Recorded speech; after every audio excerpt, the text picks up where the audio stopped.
Lucknow bench ने उनको notice issue किया, विश्व हिंदू परिषद के लोगों को, कि आप वही पैदा हुए। हां, लाओ सबूत।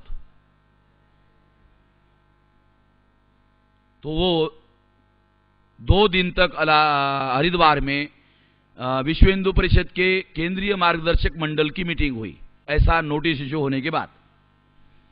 और 2 दिन मंथन करने के बाद में उन्होंने, उनका प्रतिनिधि अखबारों के सामने आया और बयान दिया।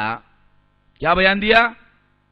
राम वैच पैदा हुए, ये हमारे आस्था का सवाल है और आस्था के कोई सबूत नहीं हुआ करते।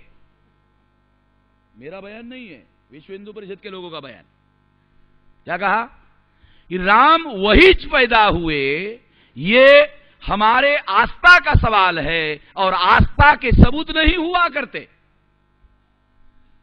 उनका बयान, इसका मतलब है विश्व हिंदू परिषद के लोग भी ये मानते हैं कि इसका कोई सबूत अवेलेबल नहीं है। मगर वो कहते, क्या कहते हैं?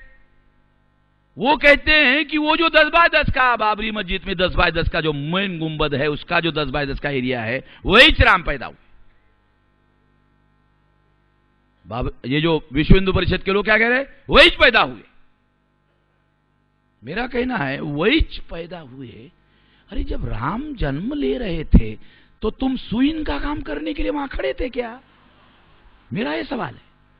तो वही इतना गारंटी से कह रहे हो, जैसे तुम राम जन्म हो रहा है और तुम देख रहे हो, इतना गारंटी से कह रहे हो राम वही पैदा हुए। रामायण काल्पनिक है, रामायण ऐतिहासिक दस्तावेज नहीं है। दुनिया में कोई भी आदमी रामायण को इतिहास नहीं मानता। जितने भी ब्राह्मण विदेशों में भाषण देने के लिए जाते हैं यूनिवर्सिटी में, वो यही कहते हैं कि रामायण काल्पनिक है।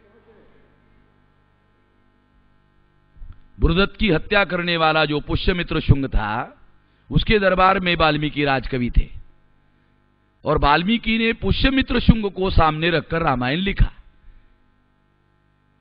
राम नाम का कोई भी व्यक्ति नहीं है। पुष्यमित्र शुंग को राम बनाकर रामायण वाल्मीकि ने लिखा।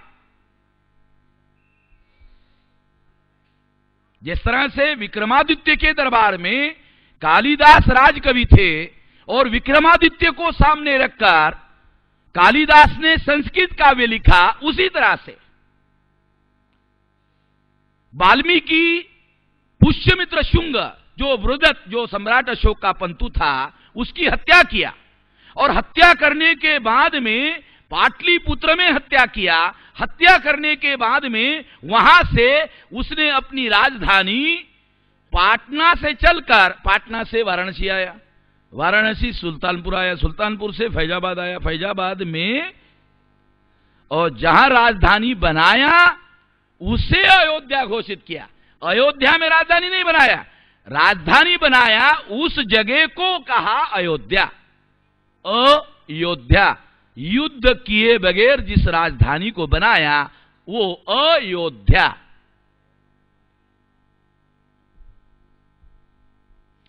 षड्यंत्र से मारा ना, बृहदत्त को षड्यंत्र से मारा, युद्ध तो किया नहीं। युद्ध से जीतकर राजधानी स्थापित नहीं किया, षड्यंत्र करके मारा, युद्ध किए बगैर मारा।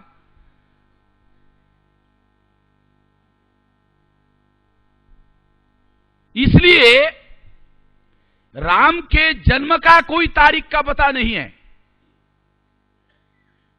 जब राम का जन्म ही नहीं हुआ तो राम का मृत्यु भी नहीं बताया जा सकता।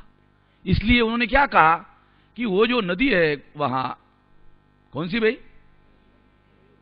सरयू, सरयू नदी में डूबकर राम मर गए, आत्महत्या किया, ऐसा वो कहते हैं। वो उन्होंने वहां डूबकर मरे।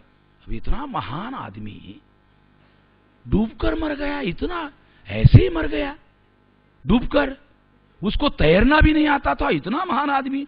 उन्होंने लिखा, हम नहीं बोल रहे, उन्होंने जो लिखा वो बता रहा हूं। क्योंकि जिसका जन्म नहीं बता सकते हैं उसका मरण आप तिथि नहीं बता सकते हो, तो जन्म का कोई पता नहीं है, उसके मृत्यु की तिथि का कोई पता नहीं है। उसका मृत्यु भी इसी तरह से बताया गया है। फिर उसकी पत्नी पत्नी का क्या बताया इतिहास? पत्नी का क्या इतिहास है? तो उसका बाप जो है हल चला रहा, हल चलाते चलाते जमीन में मिल गई। एक काल्पनिक जो बातें हैं वो आपको समझाने के लिए बता रहा हूं मैं। ये हंसने के बजाय मैं आपको एक तथ्य बताने के प्रयास कर रहा हूं कि ये फैक्चुअल बातें नहीं है, काल्पनिक बातें हैं। इसलिए जमीन फटकर, जैसे राम डूबकर मरे वैसे सीता का भी मृत्यु, वो जमीन फटी फिर वो उसके अंदर समाहित हो गई। इसलिए सीता के बारे में वो सीतामढ़ी जो है उधर वो क्या कहते, सीता समाहित स्थल, समाहित हो गई, जमीन के नीचे चली गई। सब काल्पनिक बातें। मैं इसलिए आप लोगों को बता रहा हूं, ये मजाक के लिए नहीं बता रहा हूं। आप लोग अपने दिमाग का, तर्क का उपयोग करके उसको जांचने की कोशिश करिए तो आपको पता चलेगा। इससे पता चलता है कि राम नाम का कोई भी व्यक्ति इस धरती पर, दुनिया में कहीं पर भी कहीं पैदा हुआ नहीं। चलो थोड़ी देर के लिए मान लेते हैं।